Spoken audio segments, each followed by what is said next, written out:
So I want to talk today about the quality of guilt.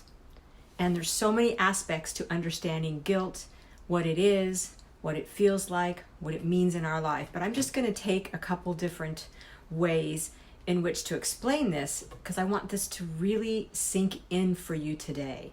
So let's just take this aspect of guilt right now.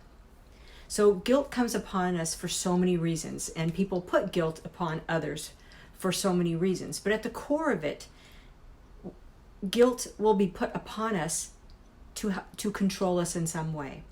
And so that can come from many different avenues of whether it is parents who put guilt on their children, or a teacher who puts guilt on a student, or a culture that puts guilt on a particular group of people. And it's part of the construct of how really our society has been formed. There's a lot of guilt going on for us.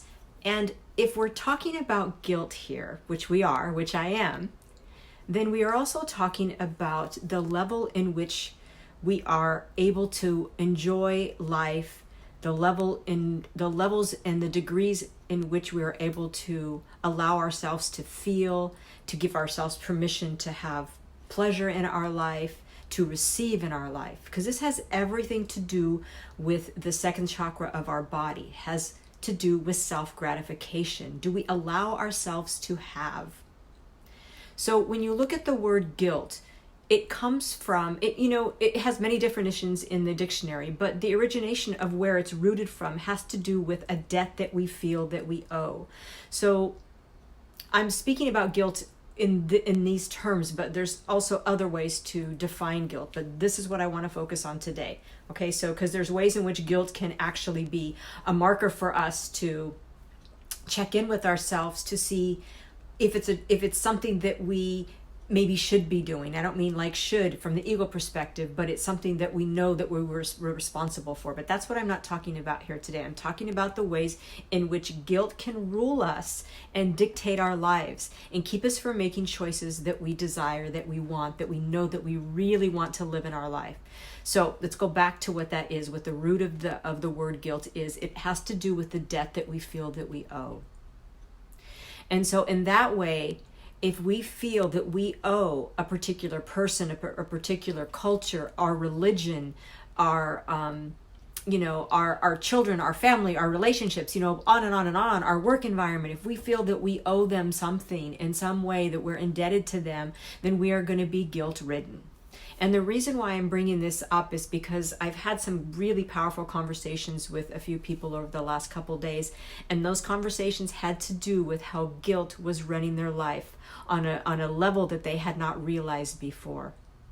And so the ability for them to take in more, to allow themselves and give themselves permission to do things that they desire, or that are keeping them in places that make them feel that they are in fear, or that they are in survival, they're in flight, fight, or freeze, and they can't seem to get over it, had everything to do with their relationship to guilt and how it was put upon them.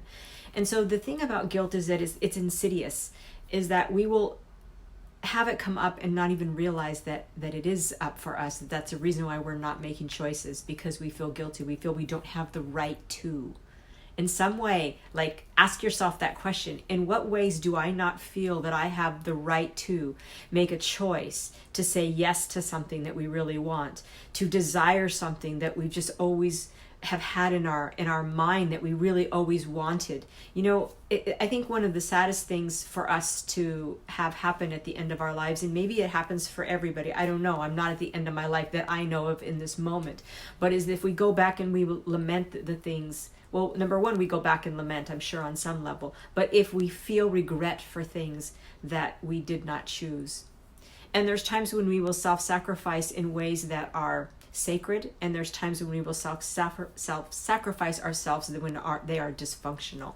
And I think it's important for us to differentiate those two different ways of being, and knowing that if we are making these self-sacrifices from the place of making it sacred for another, then it's important for us to know that is being done on a very conscious level versus the unconscious level. The other reason why I want to bring up guilt is because right now what's happening for us collectively is that our value systems are on trial right now. And whether we want to look at that personally or not, it's really the truth.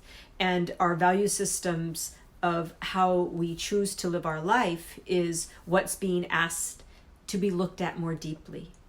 And so our values are very much tied to the destructive force of how guilt can be in our bodies. Like, we feel guilty if we do not stay loyal to a certain dynamic, to a certain mindset. We don't feel loyal if we don't stay loyal to the family psyche, to the family tradition.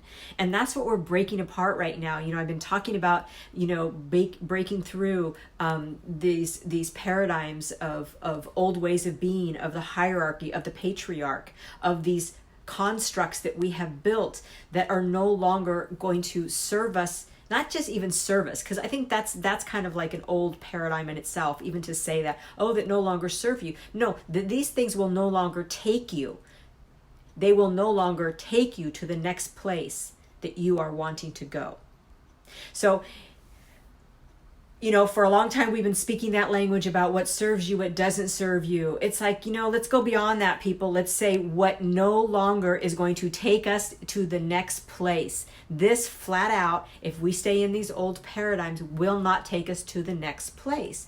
And so this evaluation of our value system is really important for us to do. What is important? How are we still being held to old paradigms of beliefs? And a lot of times that comes from different cultures of our religion and our family. We've got to go beyond these limited beliefs in order for us to move into this next era of life. This is evolutionary. This isn't just, I just want to transform. This is not just about us, right? Because I don't believe it is, period. This is evolutionary here. And we are struggling to move through this. And how we move through this is through our individual selves. So if we can look at this, not so much from the personal perspective, but from a much more collective perspective of like, what do I need to let go of? What do I need to stop doing? I'll put it that way. What do you need to stop doing? What are you seeing? We have the new moon coming up tomorrow in Aquarius. Aquarius energy is about being able to see things from a much more communal place of living. It's not just about the I, it's about the we. It's getting new ideas. It's about breaking the status quo. That's what Aquarian energy is. It's like, I'm doing it my way. I am an innovator. I am a pioneer. I'm going to let my freak flag fly, and I don't care what anybody else thinks, and I'm an individual. I'm no longer going to be held by the limiting perspective of the status quo. So, if you were to do that, if you were to move forward in what feels right for you and letting go of the status quo that has been constructed inside of you, what would that look like? And a lot of times guilt comes up, and that's why I'm having this conversation, is because guilt will come up. And that's what we're going to have to brave. That's what will be part of the battle. That's part of the enemy within. What is your relationship to guilt? Do you feel bad? I shouldn't do that. I shouldn't say that. I feel bad. This isn't about hurting people's feelings intentionally, but feelings will get hurt. So are you going to self-sacrifice your own feelings for somebody else's when it's not feeling healthy for you?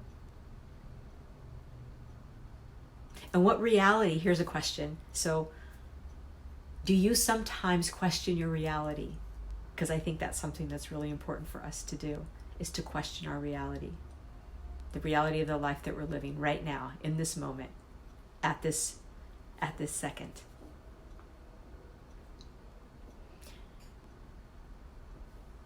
Food for thought. Give me your thoughts. Love to hear them. I hope this was of help to you. Namaste.